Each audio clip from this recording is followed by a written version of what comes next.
Amor eterno me entregaste en aquella cruz, tú me salvaste. Aquí tenemos dos preguntas y la número uno es ¿qué opinión tengo yo sobre el coronavirus? Y la número dos es ¿los diezmos son del Antiguo Testamento o solamente del Antiguo Testamento o también del Nuevo Testamento? Esta pregunta la hace Daniel Alfaro y bueno, no soy teóloga, no soy una experta, pero en lo que está a mi alcance yo voy a contestar lo que yo sé, lo que yo creo. No voy a hablar de todas las citas de la Biblia, solamente voy a tratar de dar una respuesta para que lo que yo pueda ayudarle, pues le puedo ayudar. Sé que habrá otras muchas preguntas, otras muchas respuestas o muchas cosas que decir, pero yo voy a decir lo más básico. Voy a tocar solamente 3 o 4 citas a lo máximo. Yo sé que la Biblia habla mucho de eso, pero voy a tratar solamente eso. Número 1, la cita más conocida que nosotros tenemos, o que la mayoría de la gente conoce, creo yo, a lo mejor estoy con una opinión no correcta, que es Malaquías 3:10. Malaquías 3:10. Y vamos a ir a Malaquías. Si ustedes tienen Biblia, me gustaría que ustedes los busquen ahí en su casa y veamos lo que la palabra de Dios dice. Cabe decir que no quiero dar mi propia opinión. Bueno, ya empecé con los diezmos, así que vamos con los diezmos y después contestaré la siguiente pregunta, que creo que son de la misma persona. En Malaquías, la palabra de Dios nos dice, yo dije Malaquías 3:10, pero empieza desde el 9, voy a empezar desde el 9, y dice, ahora pues orad a la faz de Dios. Bueno, mejor no voy a leer porque dice, estoy mal, perdón, estoy en el 9 dice, maldito sois por maldición, porque vosotros la nación toda me habéis robado. De antemano nosotros sabemos que esta palabra no la dijo un hombre, sino Dios.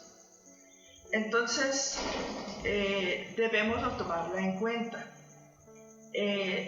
Hay una cita que yo creo que es muy fundamental en la palabra de Dios, que es 2 Timoteo 3:16 y 17, que dice, toda escritura es divinamente inspirada.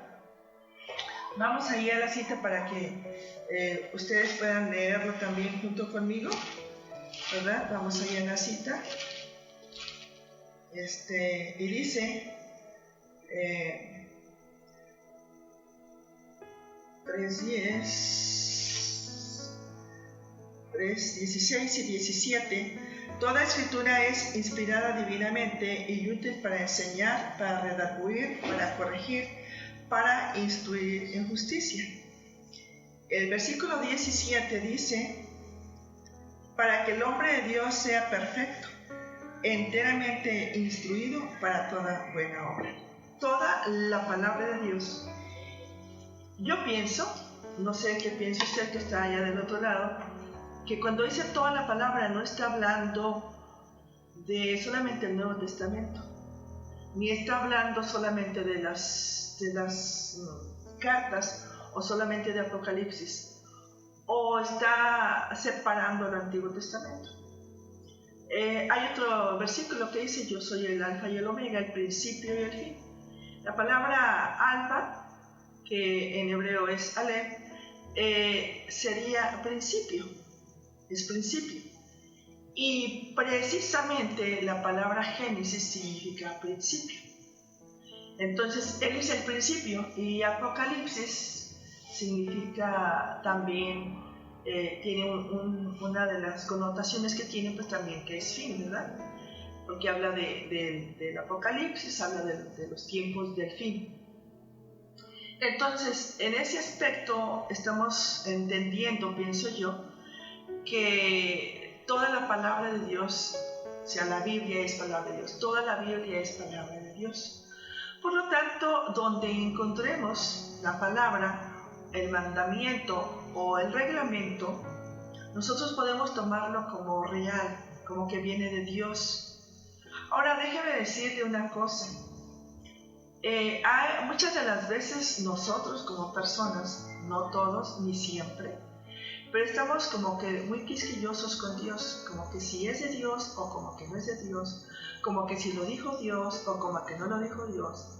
He oído comentarios tales como, bueno, pero es que eso lo dice Pedro, bueno, pero es que eso lo dijo Pablo. Y esto pareciera ser que entonces las cartas de los apóstoles no son palabra de Dios. Y por eso estoy hablando de este principio. La palabra Génesis significa principio. Y desde el principio hasta el fin es palabra de Dios. Por lo tanto, donde usted la encuentre, bueno, ese es mi punto de vista. Por lo tanto, donde usted la encuentre o donde yo la encuentro, para mí es una autoridad. Para mí la palabra de Dios es mi autoridad. Y yo creo que debe ser nuestra autoridad. Y nosotros no debemos añadirle ni quitarle.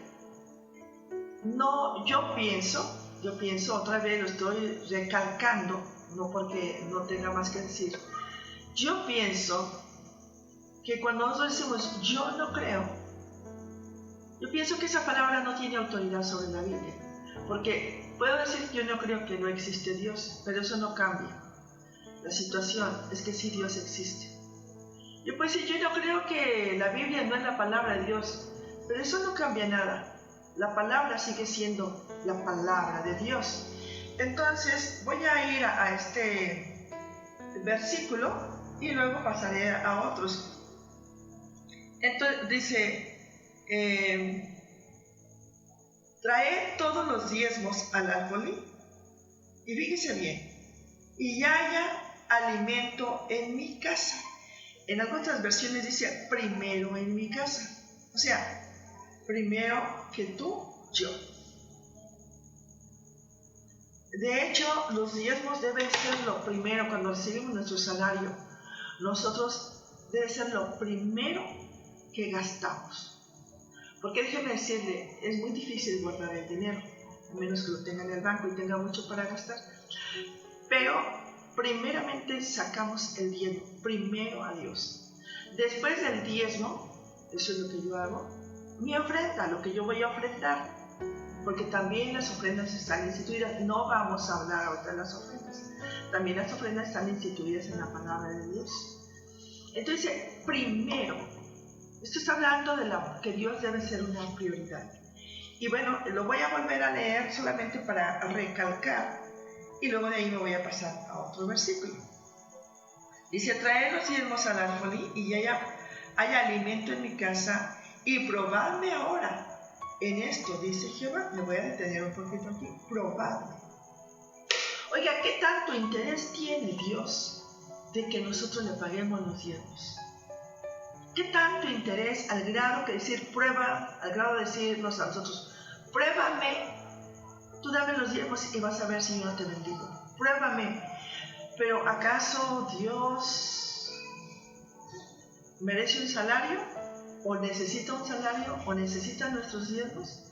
¿Acaso Dios está sufriendo tanta necesidad que nos está prácticamente rogando que lo hagamos? No.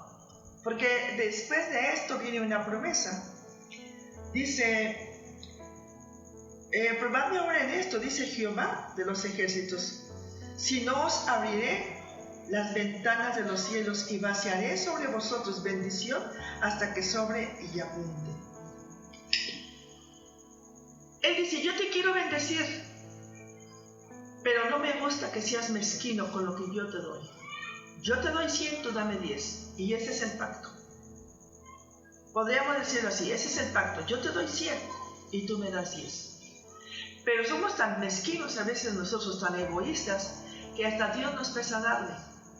Pero la palabra de Dios no nos da una opción, no me dice, te voy a dar 100 pesos y si tú quieres me das 10. Da una orden.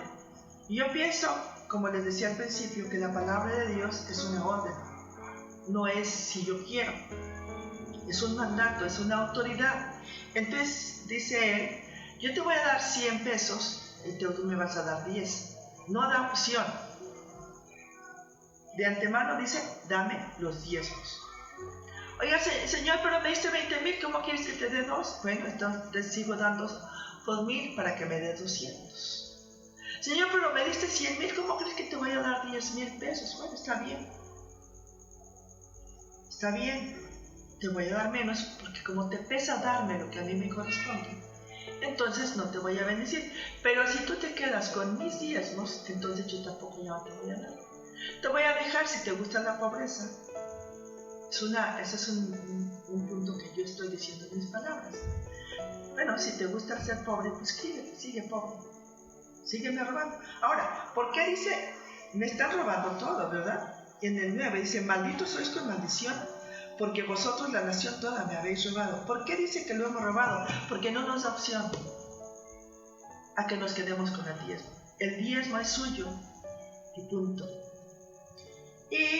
Y voy a ir también,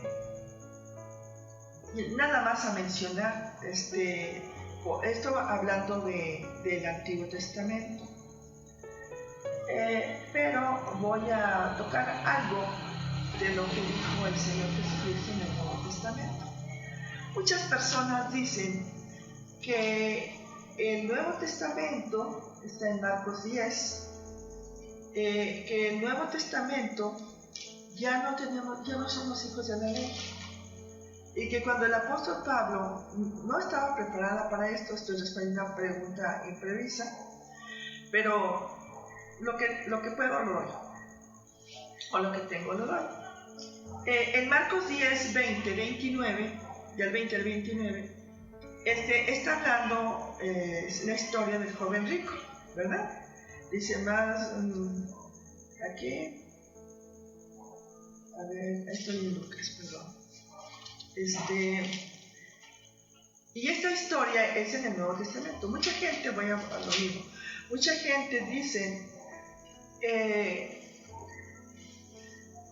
que la ley, que ya no estamos bajo la ley, sino bajo la gracia. Ese es un tema bastante complejo, bastante, pero yo le recomiendo que se ponga a leer el libro de Romanos. Y además, no solamente que lo lea, también busque en un diccionario lo que significan las palabras, y de preferencia, si tuviera un diccionario hebreo-español sería mejor, porque los diccionarios seculares le van a dar un término, una definición diferente que en la Biblia, porque no tienen un vocabulario de un idioma bíblico. Por eso hay diccionarios bíblicos, porque dan el contexto, bueno, digo, en base al contexto. Lea Romanos, y ahí se va a entender, hermanos, y espero que si hay alguna otra persona, pues entienda también esto. Alguien que no conozca al Señor, pues sería excelente, ¿verdad?, que aprenda esto. No voy a hablar de esto, pero sí quiero mencionarlo. Cuando habla de la ley, no significa que quitó toda la ley. Yo digo, ¿qué cristiano no cree en los 10 mandamientos? Esos son la ley. O es ¿cómo podemos decir? El título de lo que es la ley. Porque de ahí, mire, si usted conoce la palabra de Dios como en la Torá, ya no en la Biblia, sino es un encabezado, porque de ahí se derivan los 613 mandamientos. Nosotros no tenemos 613 mandamientos. Yo ahorita no tengo la cuenta, pero más o menos he oído que son un promedio de 1200 mandamientos los que tenemos los cristianos. Dígame, ¿quién tiene más leyes? ¿Los del Antiguo Testamento o nosotros? Otra cosa es que que lo que se quitó fueron la ley de los sacrificios, no la ley moral. Se quitó, mucha gente piensa que se quitó, dicen, ya no es la ley del camaleón, ¿de qué? ¿Cómo le llaman? Sí, del camaleón, ¿no? No recuerdo, pero que ojo por ojo y diente por diente. Déjame decirle lo que dice la Torá. No es que le golpeaba un ojo, le sacaba un ojo y iban y le sacaban el otro ojo a la otra persona, no es así. En la actualidad, cada órgano y miembro de nuestro cuerpo tiene un precio. Y en la Torá está así. En la antigüedad, con los antiguos hebreos, cada órgano y cada miembro del cuerpo tenía un precio. Entonces decía ojo por ojo, o sea, al que hizo que alguien perdiera un ojo, le va a pagar lo que cuesta el ojo, lo que está dominado como ojo, o lo que está ya estipulado. Diente por diente, sí, si le quebró un diente o le quitó un diente, le va a pagar el diente, no le va a sacar otro diente, está mal interpretado. Ok, entonces cuando hablamos de la ley, no quitó los 10 mandamientos. Y aquí en Marcos, que a lo mejor no puedo leerlo por el tiempo, no sé cuánto tiempo llego, pero pues empecé muy tarde, hubo muchas complicaciones para poder empezar. Pero usted puede leer ese pasaje de Marcos 10, donde el mismo Señor Jesucristo le dice al joven que sí ha cumplido la ley, y dice, lo he cumplido desde el principio, desde mi juventud, todo lo he cumplido. Está hablando en el Nuevo Testamento y está hablando Jesucristo, la máxima autoridad en el Nuevo Testamento, Santo. Perdón por los que no conocen esto, es una manifestación del Espíritu Santo. Y eso testifica, eso es un testimonio de que Dios está testificando de que yo estoy diciendo la verdad. Bendito sea, Señor. Oh, Santo, precioso.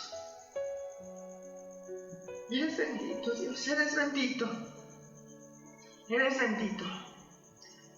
Jesús es la máxima autoridad, podríamos decir así, porque a veces nosotros tenemos así, pero ¿sabe qué? Siempre nos remitió a la autoridad del Padre. Y yo digo, yo solamente hago lo que mi Padre me dice que haga.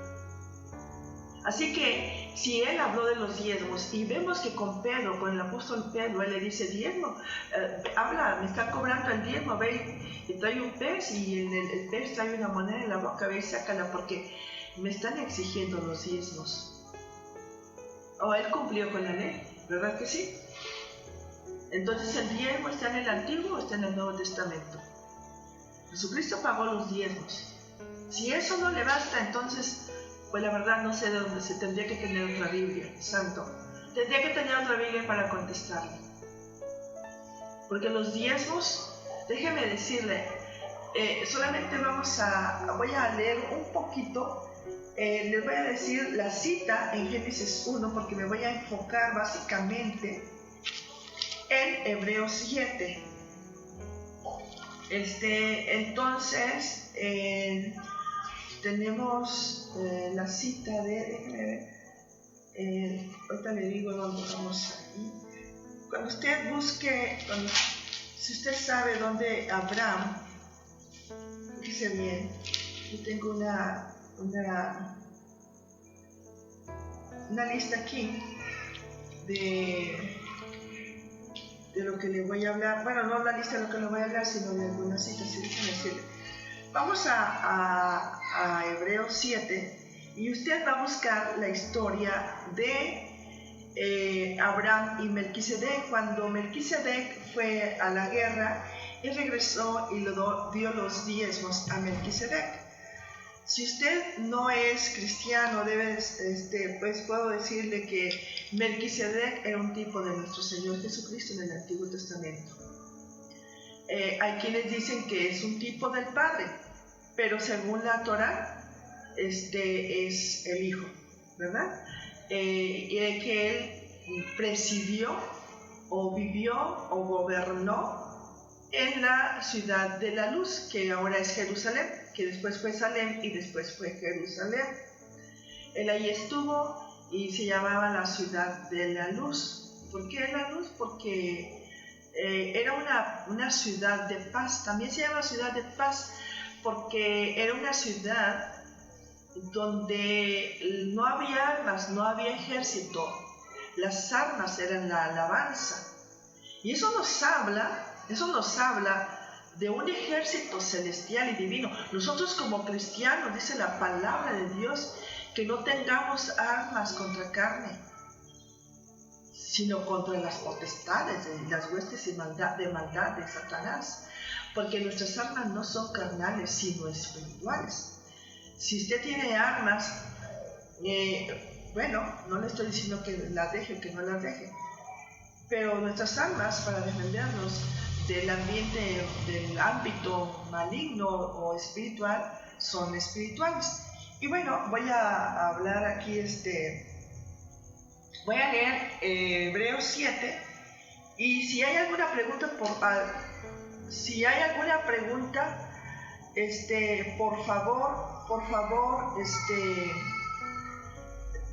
o algún comentario sobre esto, o si pueden mandarlo, aquí vamos a estar viendo, a ver si voy a leer. Ya les dije y les voy a repetir, no soy teóloga, no soy una persona que tenga mucho que darles o que mucho que decirles, pero lo que tengo se los voy a dar. Si hay algo que no les quede claro, pueden decirlo con confianza. Voy a empezar desde el versículo 1. Dice: porque Melquisedec, rey de Salem, sacerdote del Dios Altísimo, el cual salió a recibir a Abraham, que volvía de la derrota de los reyes, le bendijo. Dice: al cual asimismo dio a Abraham los diezmos de todo. Primeramente, él se le interpreta rey de Salem, rey de justicia, y luego también rey de Salem, que es rey de paz. Por eso él era rey de la paz, porque el rey de paz era la ciudad de paz, o la ciudad de Salem. Sin padre, sin madre, sin linaje, que no tiene ni principio de día ni fin de vida, mas hecho semejante al Hijo de Dios, permanece sacerdote para siempre. Mirad pues cuán grande fue el al cual aún Abraham, el patriarca, dio diezmos de los despojos. Esto fue en el Antiguo Testamento, en Génesis.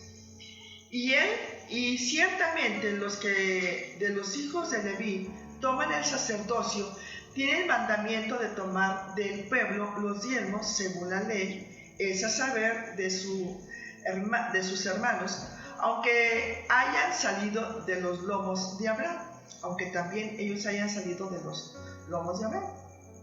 Mas aquel cuya genealogía no es contada de ellos, tomó de Abraham los diezmos y bendijo al que tenía la promesa. Aquí me voy a detener un poquito, porque están hablando, cuando dice aquel que no era contado entre ellos, se refiere a cuando fue en la tierra de Canaán la repartición de las tierras. Leví, la única tribu que no tuvo herencia terrenal, de tierra, de terreno, así, físico, fue Leví, fue la tribu de Leví. Ellos no tuvieron terreno, pero el Señor les prometió que Él era su herencia. Así que los que estamos en Cristo sabemos que Él es nuestra herencia. Así que si tenemos aquí o no tenemos aquí riquezas, no debe entristecerse nuestro corazón, porque Él promete que es nuestra herencia. Y yo pues prefiero esa herencia, no sé usted, ¿verdad? Pero bueno, me voy a seguir y voy a tratar de entrar a los versículos que quiero. Y sin contradicción alguna, lo que es menos es bendecido de lo que es más. Y aquí ciertamente los hombres mortales toman los diezmos, más allá aquel del cual está dado testimonio de que vive. Y seguir en estos dos versículos que voy a decir, los tres versículos que voy a leer. Y por decirlo así, en Abraham fue diezmado o diezmó también Leví, que recibe los diezmos. Oh, esto es maravilloso, maravilloso. Déjeme decirle, los diezmos ni siquiera corresponden solamente al Antiguo Testamento. Los diezmos corresponden a la eternidad pasada. ¿Qué es la eternidad pasada? La eternidad pasada es el tiempo que nosotros existimos antes de venir a la tierra. Y mire lo que dice este versículo maravilloso. Dice, y por decirlo así, en Abraham también diezmó Leví, que recibe los diezmos. Ok, ¿por qué entonces las otras 11 tribus no reciben diezmos? Porque cuando Melquisedec, su abuelo, bisabuelo de las 12 tribus, diezmó a Melquisedec, Leví estaba en alma y en espíritu, sin cuerpo, todavía no había nacido. Tengo aquí una cronología que la saqué ya hace mucho tiempo, de aproximadamente cuánto tiempo después de Abraham nació Leví. Es un promedio de 190 años después. Hay un espacio de vida de Abraham que no está bien marcada, entonces por eso damos un aproximado de 190 años después de que Abraham le diezmó a Isaac. Mire, el único que le dijo a Dios, mira Señor, yo sé de que lo que mi padre Abraham está recibiendo, de este botín que él está recibiendo, a mí también me voy a recibir herencia. Bueno, de lo que a mí me toca, porque tú ya sabes cuánto me va a tocar, de lo que a mí me toca, yo te doy los diezmos. Y entonces dijo el Señor, excelente, entonces eres tú el que quieres el sacerdocio. Y las otras 12 tribus no tuvieron la misma conciencia, ni tampoco cumplieron de la misma manera. Hermanos, Leví venía cumpliendo, venía diezmando desde antes de que naciera. Entonces, ¿por qué Leví y su descendencia son la tribu de sacerdotes que reciben los diezmos? ¿Por qué razón? Porque él fue el único que diezmó y por esa razón es a lo único que se le dan los diezmos.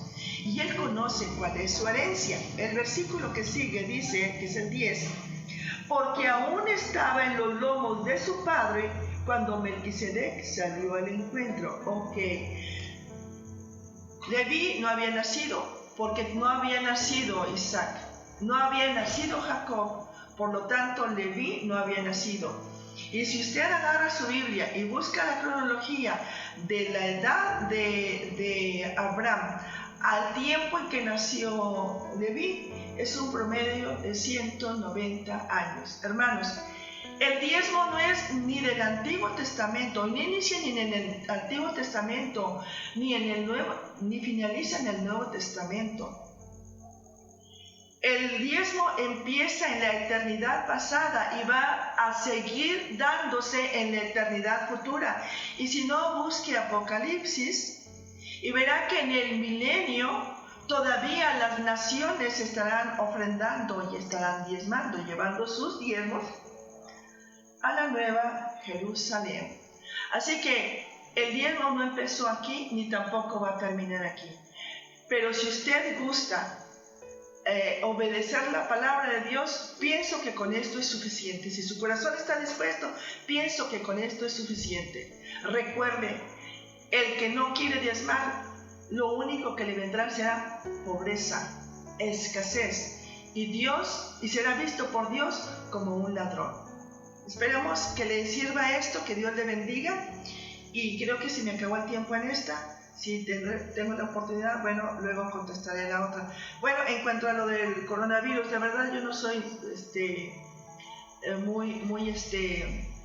no soy ni investigador, ni químico, ni nada de eso. Por lo que he oído y por lo que creo, yo me baso más bien en la Biblia.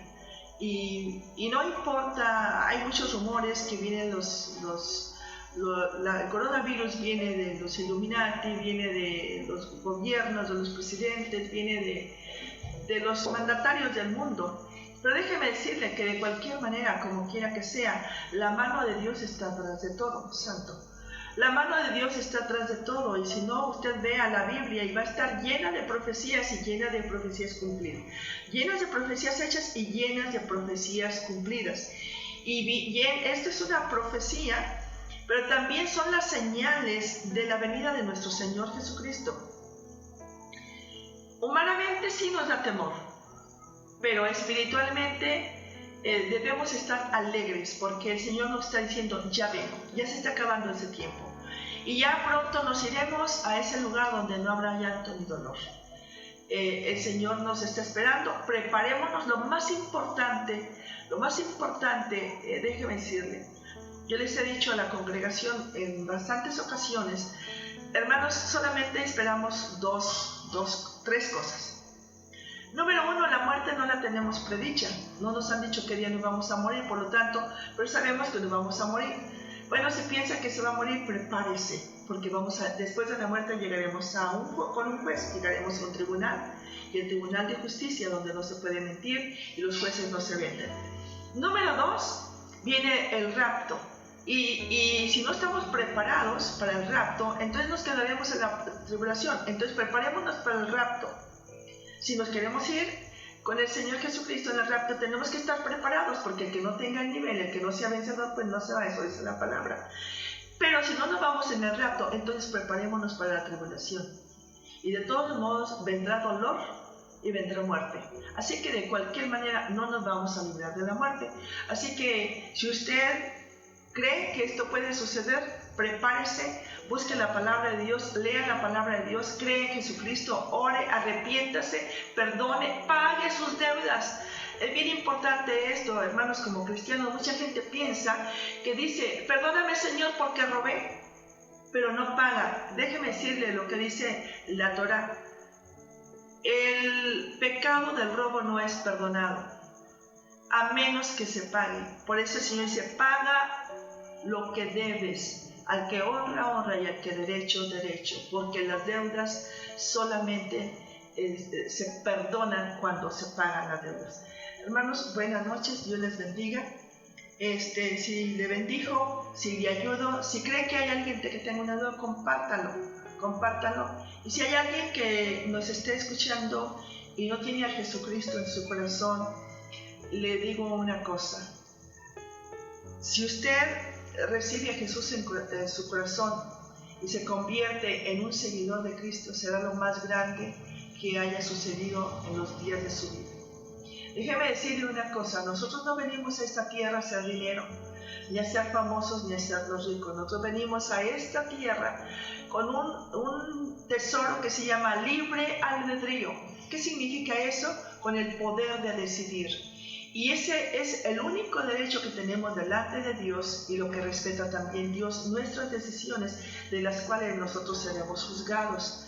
Déjeme decirle, si usted decide por Jesucristo, ha hecho lo correcto, o hace lo correcto, o hará lo correcto, porque es a lo único que venimos, a decidir si de aquí regresamos a casa con Papá Dios, o de aquí nos vamos allá abajo al infierno, al lago de fuego. La decisión es nuestra. El Señor Jesucristo dice, yo estoy tocando la puerta. Si alguno oye mi voz y me deja entrar, me abre la puerta, yo entraré a Él, cenaré con Él y Él conmigo, y recibirá su salvación.